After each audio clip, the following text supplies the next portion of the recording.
नमस्कार मैत्रिणींनो, माझ्या चव चॅनलमध्ये तुमच्या सर्वांचे स्वागत आहे।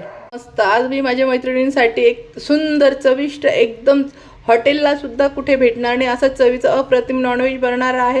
त्यासाठी मी मस्त माझ्या मैत्रिणींसाठी घेऊन आलेली आहे लसूण अद्रकचा मसाला। एक चमचा कुठल्याही नॉनव्हेज मध्ये टाका आणि चवीला भन्नाट लागेल, घरात पण पूर्ण वास सुटेल। हा आहे लसूण अद्रकचा मसाला। चिकन याच्यापासून आपण काय काय बनवू शकतो, chicken chilli, chicken lollipop, chicken tikka, chicken fry, chicken masala. तुम्ही वांग्याच्या भाजीमध्ये टाका, शेवग्याच्या भाजीमध्ये टाका। फ्राय बनवणाऱ्या वस्तूंसाठी फक्त रस्सा भाजीच्या नाही तुम्ही त्यातही टाकू शकता, पण फ्रायसाठी एकदम बेस्ट A1 मसाला आहे। याच्यापासून अगदी चविष्ट रेसिपी बनतात, हॉटेलला पण नाही भेटणार अशा चविष्ट रेसिपी भेटतात। चला तर मग हा सिक्रेट मसाला कसं बनवून ठेवायचा चिकन लॉलीपॉप, चिकन चिल्लीसाठी तर बनवून घ्यायचा आणि याचं मी कसं बनवायचं हे पण पुढच्या व्हिडिओमध्ये सांगणार आहे। फक्त हा एक चमचा मसाला आणि कॉर्नफ्लॉवर टाकलं, झटपट तुमचे लॉलीपॉप, चिकन चिल्ली वगैरे फटाफट तयार। चला तर मग झटपट आपण आता रेसिपी पाहून घेऊया। आपला मसाला इथे बघू शकता मी काय काय घेतलं तुम्हाला दाखवते। इथे मी हिरव्या मिरच्या घेतलेल्या आहे, त्यानंतर इथे मी बडीशोप घेतलेले आहे, तुम्हाला दाखवते। ही बडीशोप घेतलेली आहे, इथे जिरे घेतलेले आहे, ह्या लवंगा घेतलेल्या आहे आणि ही कबाब चिनी आहे, बघू शकता। आपण जे म्हणतो ना बाहेरचं नॉनव्हेज, चिकन टिक्का असो, लॉलीपॉप काही पण असो, काय एवढं टेस्टी लागतं नॉनव्हेजच्या भाज्या आणि आपल्या घरचं वगैरे नॉनव्हेज आपण कुठलं पण फ्राय करतो तर ते वेगळं का लागतं। तर हे येणं तुम्ही कबाब चिनी आवर्जून टाकायची आहे, बघू शकतात अशी असते। मसाल्याच्या दुकानात गेले की तिथं तुम्हाला मिळून जाईल कबाब चिनी बोलल्यानंतर। त्यानंतर इथे मी मिरे घेतले आहे, तुम्ही मिरे पण बघू शकता मी किती चांगल्या क्वालिटीचे घेतलेले आहे। हे बघू शकता किती तेलकट आणि काळे भोर आहे, अशा पद्धतीचे तुम्हाला घ्यायचे आहे। भुरकट येतात ते घेऊ नका। हे याला लांबून पण दाखवते किती चमक आहे मिऱ्यांना। थोडं खा पण चांगलं खा, कधी पण मसाले वगैरे घेताना चांगल्या क्वालिटीचे घ्या, जास्त घेण्यापेक्षा थोडे घ्या पण चांगल्या क्वालिटीचे घ्या, की जेणेकरून आपण ज्या पण वस्तू बनवतो घरात खाण्याचे पदार्थ वगैरे तर त्या खूप टेस्टी बनतात। आणि इथे मी दालचिनी पण घेतलेली आहे, एक तुकडा दालचिनीचा घेतलेला आहे। त्यानंतर मी इथे बारीक तुकडे असे करून घेतलेले आहे, लवंग, कबाब चिनी, मिरे आणि हे। आता त्यानंतर मी इथे लसूण घेतलेला आहे, इथे ह्या 4 कांड्या घेतलेल्या आहे मी लसणाच्या। त्याच्यानंतर इथे आपण जो पोहे खातो तो चमच्याने 2 चमचे मी इथे हे घेतलं आहे, कस्तुरी मेथी घेतलेली आहे।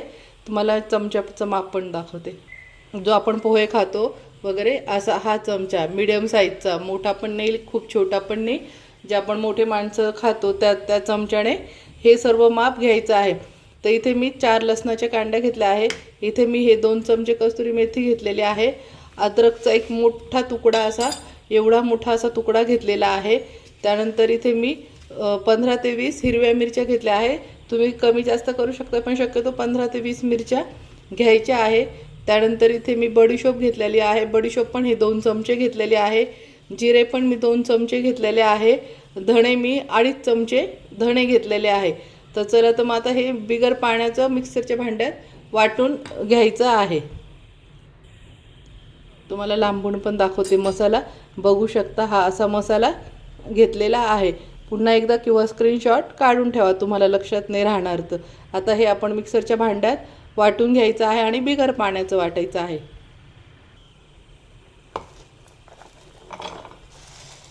हे सर्व एकदाच टाकून घ्यायचं आहे, वेगळं वेगळं काही दळायचं याच्यामध्ये नाही आहे। सर्व अशा पद्धतीने आपण एकत्र सर्व हे दळून घेणार आहोत।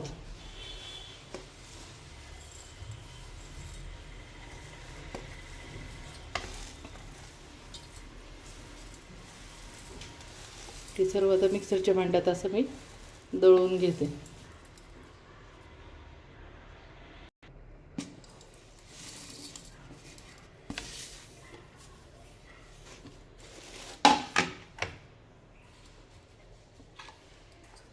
ते सर्व मिक्सरला बारीक फिरवून घेते,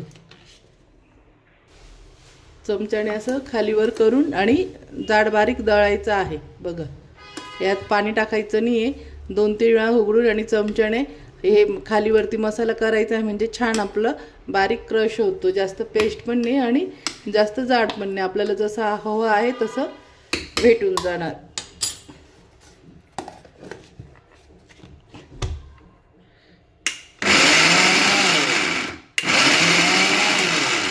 अशा पद्धतीने चालू बंद करून हे दळून घ्यायचं आहे. आता हे बघू शकता खूप छान बारीक झालं आहे. पण काही वेळा असे मिरच्यांचे तुकडे राहून जातात, तर त्यावेळेस काय करायचं आहे, हे असे मिरच्यांचे तुकडे बारीक करून घ्यायचे आहे हाताने, किंवा मग तुम्ही दळतानाच बारीक चिरून टाकून घ्यायचं आहे. आणि असं एखादं राहिलं की चमच्याने हलवून बघायचं आहे. एखादी अशी मिरची राहिली तर ती हाताने अशी बारीक करून घ्यायची आहे.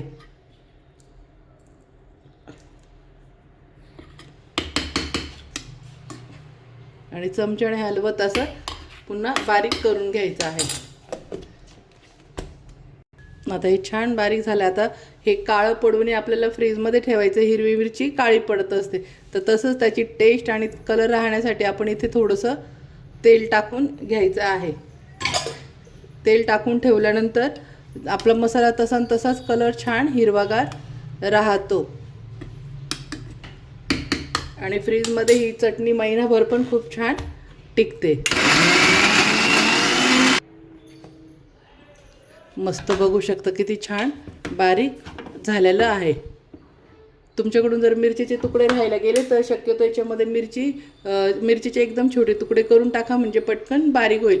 माझ्याकडून थोडं अख्खं राहायला गेलं तर त्याच्यामुळे मला याच्यातच पुन्हा तोडून टाकावं लागली. तर तो कुदबा करण्यापेक्षा तुम्ही आपण सगळा मसाला टाकू वाटायला, तर त्यावेळेस मिरचीचे तुकडे करून टाका, जेणेकरून पटकन होईल. म्हणून बघू शकता किती छान झालेलं आहे. आता याच्यापासून आपण चिकन चिल्ली बनवू शकतो, चिकन लॉलीपॉपमध्ये टाकू शकतो, चिकनच्या भाजी